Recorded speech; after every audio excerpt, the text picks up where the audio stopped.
3 വർഷത്തെ വാറണ്ടി തരാൻ ഈ 8 മാസം ബാക്കിയുള്ളപ്പോൾ ചെറിയൊരു കറുത്ത ഷെയ്ഡ് ഇങ്ങനെ വരാൻ തുടങ്ങിയിട്ടുണ്ട്.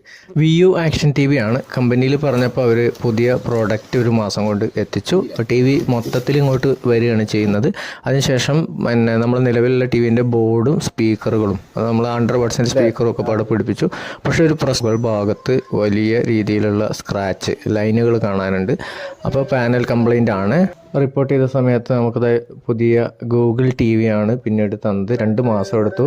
ആ TVക്ക് 2 കംപ്ലൈൻറ്റ് ഉണ്ടായിരുന്നു. ഒന്ന് മുകൾ ഭാഗത്തായിട്ട് കാണുന്ന പോലെ LED ലൈറ്റ് ലീക്കേജ്, അത് റിപ്പോർട്ട് ചെയ്തിരിക്കുകയാണ്. രണ്ടാമത് നമ്മൾ TV ഓണാക്കുന്ന സമയത്ത് 2 റെഡ് ലൈറ്റ് സ്പോട്ടുകൾ നമുക്ക് പിന്നെ കാണാൻ സാധിക്കും. അതെന്താണെന്ന് മനസ്സിലാവുന്നില്ല. അതിൻ്റെ ഒരു റെഡ് ലൈറ്റിൻ്റെ ഒരു ബ്ലൂമിങ് കൂടി അതിൻ്റെ ഇടയിലായിട്ട് കാണാൻ പറ്റും. അപ്പോൾ ഇത് നമ്മൾ കംപ്ലൈൻറ്റ് ചെയ്തതിന് ശേഷം റീപ്ലേസ്മെൻറ്റ് ഉണ്ടാവുമെന്ന് പ്രതീക്ഷിച്ച് കാത്തിരിക്കുകയാണ്. പക്ഷേ എന്തൊക്കെയായാലും സർവീസ് നമ്മൾ വിളിച്ചു കഴിഞ്ഞാൽ വളരെ പെർഫെക്റ്റ് ആയിട്ടുള്ള റെസ്പോൺസ് സർവീസൊക്കെയാണ്.